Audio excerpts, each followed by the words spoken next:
Bonjour Maître Dizio, je suis Bonjour. vraiment enchanté et honoré de vous recevoir. Vous êtes l'avocat de l'Association des victimes du Covid et vous lancez, de ce que j'ai compris, une action en réparation du préjudice pour le confinement. Est-ce que vous pouvez nous en dire plus un petit peu? La question du confinement, elle est compliquée. Elle est compliquée parce que, pour moi, il y a deux temps. Il y a le mois de mars, le confinement du mois de mars, ce confinement qu'on a pris dans une forme d'extrême urgence.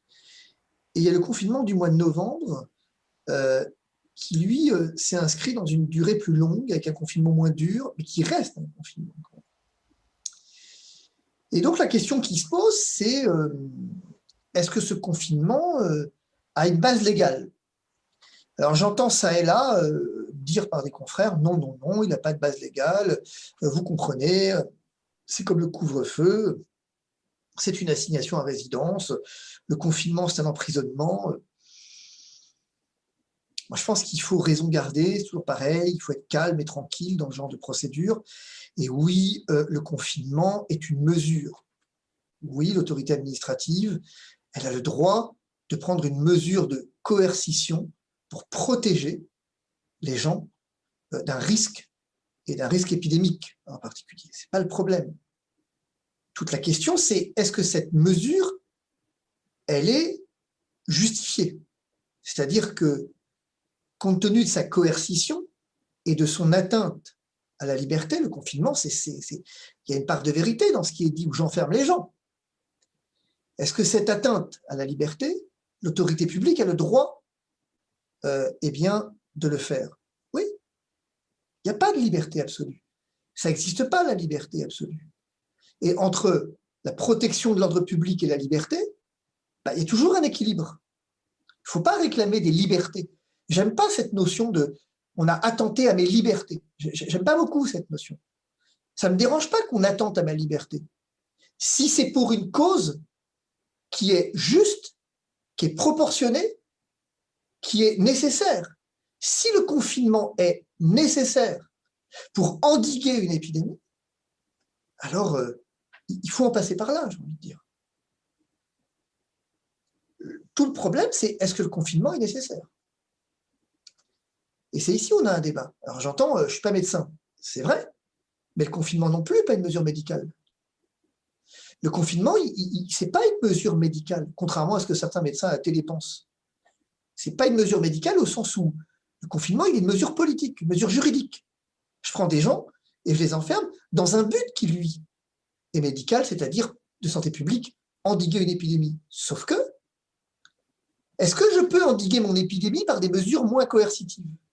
Est-ce que, à supposer que ça endigue l'épidémie, et on va y revenir, il faut que je sois sûr que ça endigue l'épidémie, ou il faut que j'ai une probabilité, en tout cas largement suffisante, pour dire, un, ça endigue l'épidémie, et je ne peux pas faire autrement. Je ne peux pas faire autrement parce que je n'ai pas d'autre outil à ma disposition. Et pour avoir le bénéfice que j'en attends, seule cette mesure est valable.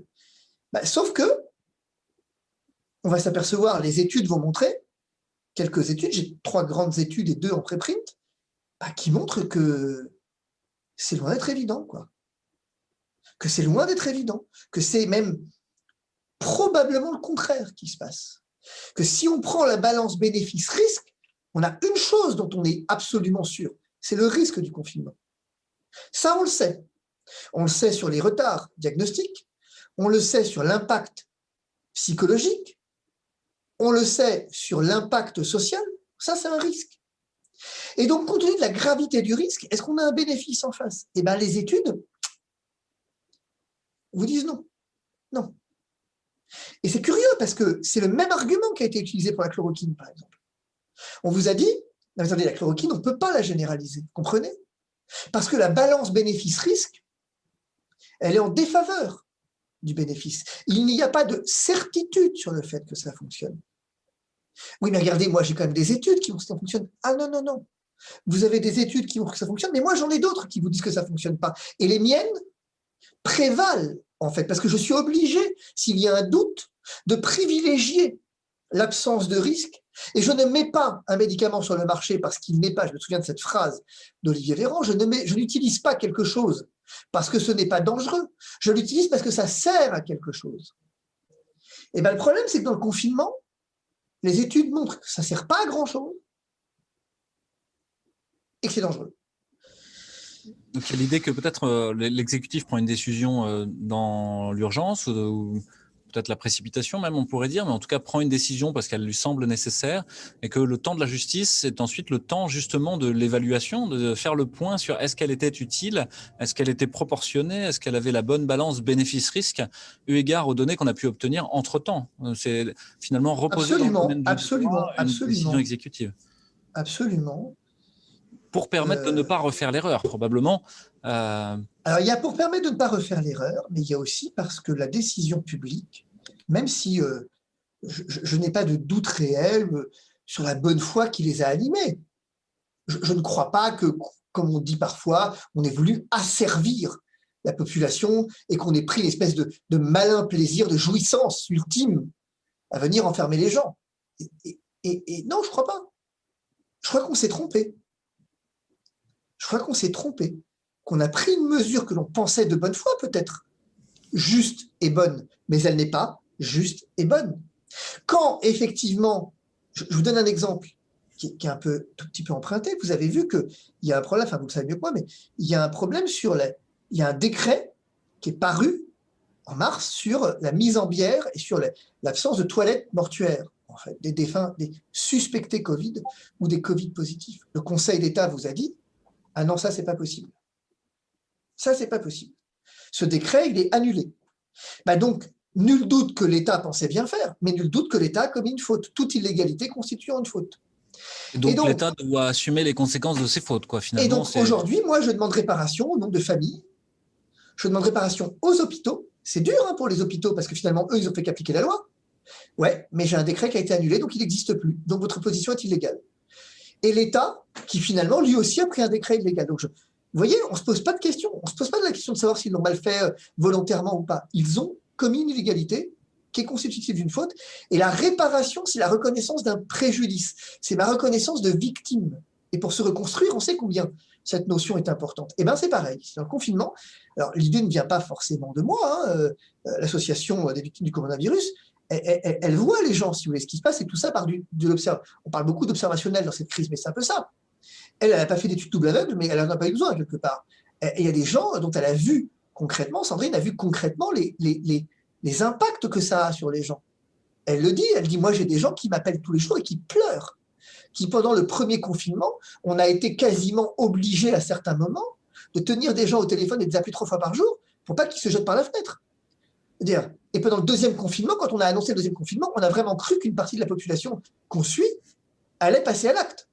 Et ce constat… Ouais, c'est une réalité, vous avez raison finalement. Enfin, moi je le vis, j'ai un collègue qui s'est suicidé, clairement, et en lien avec le Covid. Ça arrive tout autour de nous, en fait, cette espèce de désespérance. On a appelé les effets collatéraux de la politique sanitaire. C'est ça. Il y a une sorte de confusion souvent qui est faite, qu'on placerait ces effets collatéraux sur la faute du virus ou de l'épidémie, alors qu'en fait, ils sont le fait de la politique sanitaire proprement dite. Quand j'ai dit ça chez Cyril Hanouna, je me suis fait insulter 10 fois, mais c'est un peu l'idée. C'est-à-dire qu'on n'en est là pas à cause du virus, mais à cause de la gestion du virus. C'est pas la même chose. Le virus, c'est un être vivant, dit Raoult, mais c'est pas un être vivant à la manière dont le droit l'entend. Le droit, il entend des êtres vivants qui prennent des décisions. Le virus, il ne prend pas de décision. Et si vous voulez, il y a un impact extrêmement intéressant, c'est Jean-Paul Hamon qui dit ça, l'ancien président de la FMF, qui sur un plateau cette semaine, et on n'est pas forcément d'accord sur beaucoup de choses avec Jean-Paul Hamon. Il a sa vision de cette crise, moi j'ai la mienne, et il n'y a pas de vérité là-dedans. Mais on se rejoint sur un point, c'est qu'il a dit quelque chose de fort. Les patients, vous savez, ils ne parlent pas tellement du Covid. Mais par contre, ils me parlent de toutes les conséquences du Covid. Moi, les patients, finalement, aujourd'hui, ils me parlent de tous les dégâts que ça a causé. On a une souffrance et ça va exploser. Vous avez effectivement, moi j'ai un médecin chez moi, la SOS médecin, qui dit qu'il n'y a plus de place en psychiatrie, qu'il n'arrive plus à mettre les gens. En fait. Il y a un problème d'adressage des gens. Et donc, si vous voulez, à un moment, moi ce qui m'inquiète, c'est que c'est important que le Conseil d'État nous dise, à distance de la crise, à distance de la crise, surtout à distance de la crise, très important, qui nous disent, attendez, est-ce que ça a été bien fait là? Est-ce que c'est comme ça qu'il fallait faire? Regardons les études, et regardons ce qu'on savait en mars, regardons ce qu'on savait en novembre, regardons quel a été l'effet selon les études du confinement, et voyons si cet effet ne pouvait pas être obtenu par des mesures moins coercitives. Et ma question a un sens. Si vous regardez ce qui se passe actuellement, on n'est pas confiné. Or, vous avez un nombre de médecins qui a fait pression sur l'exécutif pour qu'il confine. Et on nous avait annoncé que si on ne confinait pas, nous allions avoir une explosion de l'épidémie. Et apparemment, les courbes tendent à indiquer que ce qui devait arriver arrive naturellement, quelque part. La courbe suit une décrue finalement épidémique. Alors, ça veut dire, je ne sais pas si c'est parce que c'est le couvre-feu ou pas, ça, j'en sais rien, mais ça veut dire en tout cas que, à tout le moins, le couvre-feu suffisait. Oui. Si tant est qu'il ait eu un impact. Des mesures et des mesures possibles, mais je reviens sur cette idée que finalement, la procédure juridique que vous entreprenez, quelque part, correspond à faire exister dans le droit, mais dans la réalité, en fait, la notion de victime collatérale, qui pour le moment est niée par la vérité officielle, Absolument. qui est tenue par les médias, Absolument. et même niée par la science, puisqu'on a du mal à avoir des datas strictes sur le nombre d'enfants, leurs problèmes neurocomportementaux et de développement liés au confinement, en l'occurrence, mais liés peut-être à d'autres éléments de la politique sanitaire. Donc c'est extrêmement important d'aller mettre ça dans le droit pour que ça existe simplement. C'est important parce qu'on part d'un postulat qui, à mon avis, est erroné. On part de deux postulats. On part du premier postulat qui est de dire de toute façon, c'est inéluctable, quoi. Pas d'omelette pour casser des œufs. Bah, c'est un peu l'idée. Il y a un virus qui nous tombe dessus. La priorité, elle est de protéger les gens du virus. Ouais, mais en fait, c'est pas une logique utilitariste bien menée. L'utilitarisme doit peser tous les bonheurs possibles. Bah, le problème, c'est que moins de malheur. Oui, mais le problème, c'est que finalement, quand on fait ça, on admet qu'une vie en vaut plus qu'une autre quelque part. C'est-à-dire que les victimes du cancer, à cause des retards diagnostiques, on leur dit, mais d'où tu te plains, toi? Pourquoi tu te plains? Est-ce que tu te rends compte de ce qui nous tombait dessus? Bah, ce qui nous tombe dessus, c'est un virus qui fait 70 000 morts. Et c'est beaucoup trop. Et c'est énorme. Il ne faut pas faire des chiffres pour des chiffres. Mais moi, mon cancer, j'existe aussi, quoi. Et tous ceux qui sont dans la situation aussi. Et la détresse psychiatrique. Parce que moi, je travaille avec des pédopsychiatres chez moi, qui ont pris en charge des enfants avec des vrais troubles du comportement, des troubles lourds, hein. Des autistes, des gens, des grosses pathologies psychiatriques, et qui disent, mais c'est comme si on avait perdu 3 ans, là.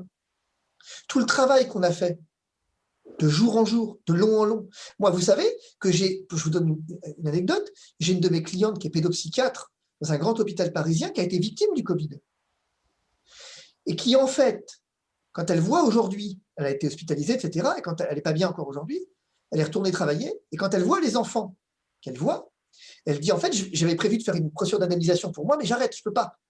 Je ne peux pas parce que ça m'occupe l'esprit, et je ne peux plus, là. Il y a une urgence, il y a une urgence vitale. Nos enfants ne vont pas bien, et j'ai besoin de toute ma disponibilité intellectuelle, médicale, pour eux, en fait. D'abord, c'est vachement beau, c'est vachement fort. Elle se place en retrait pour ses enfants en disant, mais elle les qualifie de victimes de guerre.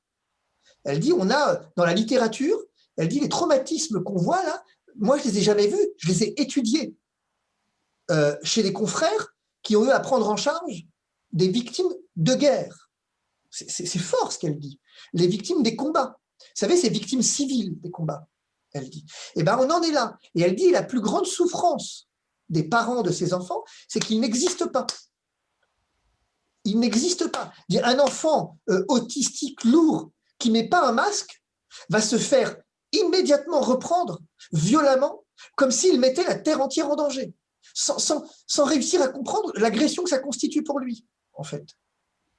Oui, tout à fait. On a beaucoup de médecins psychiatres et pédopsychiatres et pédiatres en fait qui constatent ce que vous mettez en évidence ici. Mais on reste sur le confinement parce que sinon, il y a une espèce de confusion entre le confinement, les masques, etc. Non, pourquoi je vous parle de ça? Je vous parle du fait que le confinement va avec. C'est-à-dire qu'à un moment, alors pour le coup, je ne le fais pas, mais même pour les masques, on a le droit d'interroger les choses. Il faut interroger les choses. Ce n'est pas un mal de saisir la justice. Les gens qui veulent interroger le port du masque, ils ont le droit de le faire. Ils n'ont pas à rougir de le faire. C'est un droit, en fait, de le faire. Et pour le confinement, c'est la même chose. C'est la même logique. Il y a une agression, si vous voulez, dans ce confinement. Et si j'estime que j'ai été victime de cette agression, personne d'autre que le juge n'a à qualifier si j'ai le droit, si je suis ou non victime de cette agression. C'est le juge et lui seul qui doit déterminer les éléments, et il faut les lui apporter dans un contexte de sérénité, en fait. Et donc, venir lui dire, voilà, nous sommes 1000, nous sommes 2000, nous sommes 10 000, et le nombre compte en pareille matière, pour que le juge se rende compte aussi, c'est un effet psychologique, hein, se rendre compte que ça n'est pas monsieur Louis Fouché qui se plaint ou monsieur Fabrice Division, et que ma souffrance, elle est partagée, en fait, elle est commune, et qu'à un moment, on oppose des chiffres, puisqu'on est sur une guerre des chiffres, mettons les chiffres face à d'autres chiffres. Et c'est important, si vous voulez. Et donc, venir dire ce confinement, était-il justifié, monsieur le juge? Je vous demande avec nous sommes 10 000, nous sommes 20 000, nous sommes 30 000. Mon rêve, j'exagère, mais mon souhait, ce serait que tous ceux qui finalement ont tellement mal vécu ce confinement et qui en souffrent encore, qu'on puisse être 10 000, 15 000, 20 000, 30 000 à peser, et que demain ça fasse la une. Non, mais que demain ça fasse la une des médias. Vous disiez tout à l'heure que c'est essayer de faire résonner dans l'ensemble, finalement sur l'ensemble de la communauté qui nous écoute, qu'en fait il faut se saisir du droit, qu'il faut se saisir de cet outil juridique qui est là pour. Et c'est plus que ça. Je vous garantis effectivement que le jour où vous serez 30 000 personnes sur le confinement à faire un recours, vous aurez la une de la presse pendant 3 semaines, parce que vous ne pourrez pas faire autrement. À un moment donné, il y a même des phénomènes, même la presse ne peut pas dire certains phénomènes, en fait. Et donc, c'est ce qui se passe, en fait. Et surtout, moi, ce sur quoi j'insiste, c'est un dernier point. C'est de dire, le préjudice que je subis, si vous voulez, attention, il n'est pas symbolique. Je ne suis pas là pour demander 1 euro symbolique. Alors, je ne dis pas qu'on va s'enrichir sur ce, ce n'est pas le but. Mais c'est je veux faire comprendre au juge que ma liberté, ma souffrance, elle a un prix qui vaut plus que le symbole.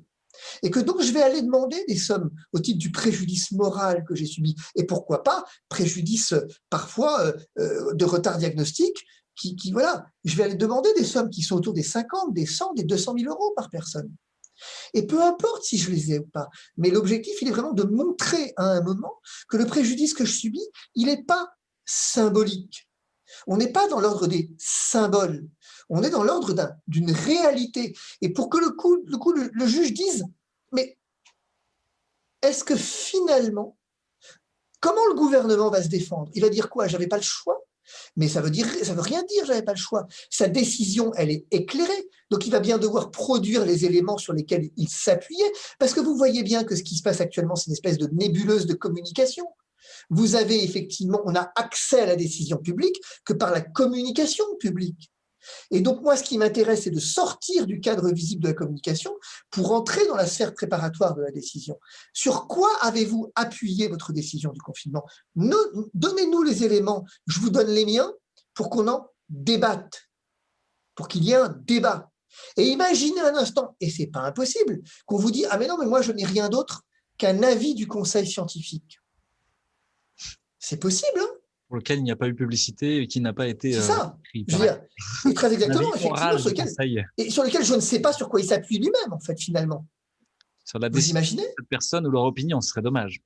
C'est ça. Est-ce que c'est une décision conforme aux données de la science ou est-ce que c'est une opinion?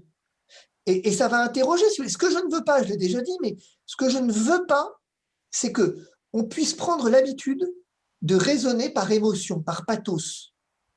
Je veux dire, la décision publique, elle nécessite, et c'est vachement dur d'être un décideur public, hein, parce qu'elle nécessite une froideur d'âme, une froideur, en fait.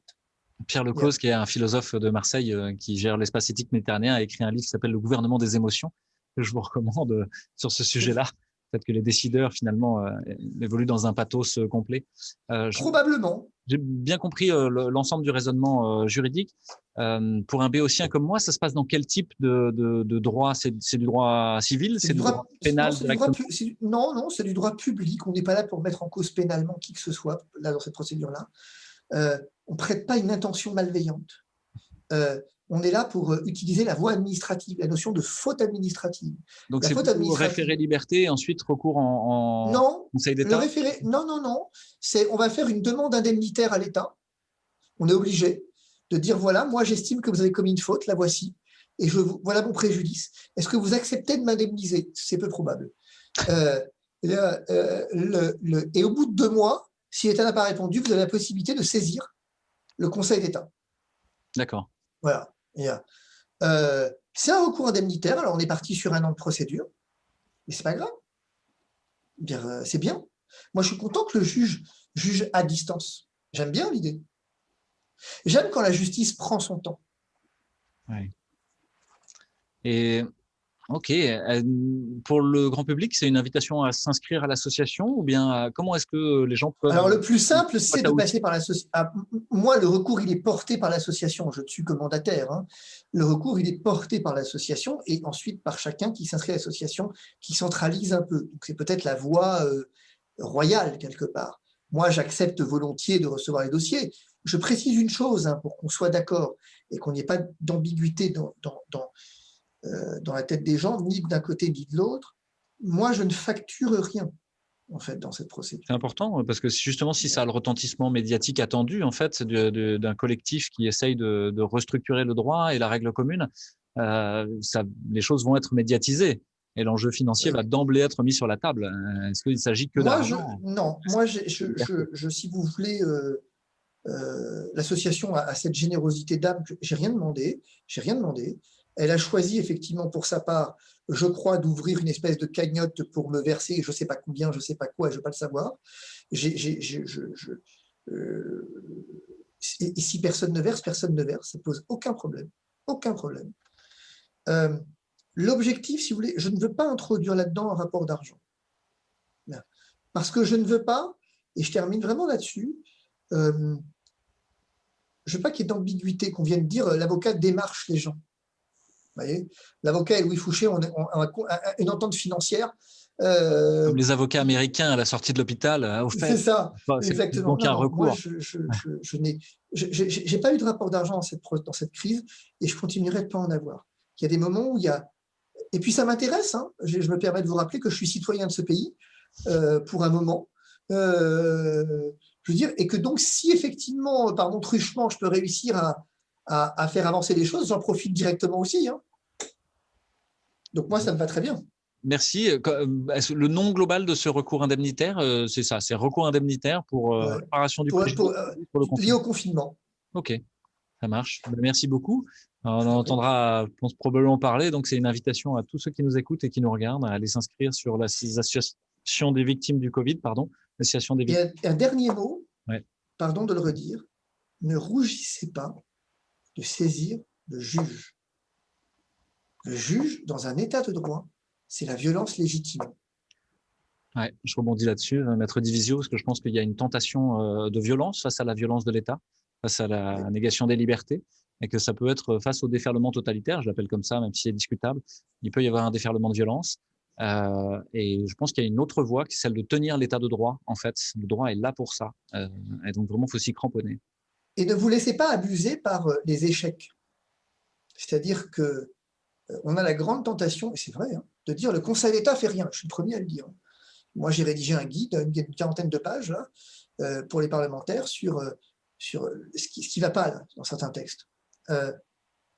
Voyez-vous, le juge à chaud, il a une tentation et de dire attends là, entre l'ordre et la liberté, je privilégie l'ordre. J'ai pas toutes les données, mais je peux pas commencer à jouer trop avec le feu, quoi. Alors ça peut se discuter, hein, mais après on peut en débattre en philosophie politique. Elle n'est pas stupide cette position non plus.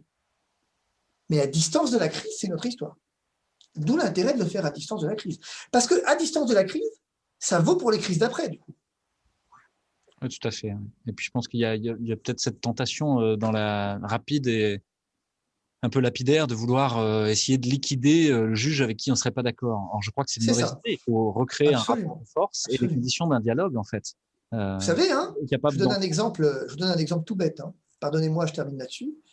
Sur la publicité des médecins, sujet qui n'a rien à voir. La publicité des médecins, ça fait depuis 2013 que moi je dis que c'est illégal, que c'est pas conforme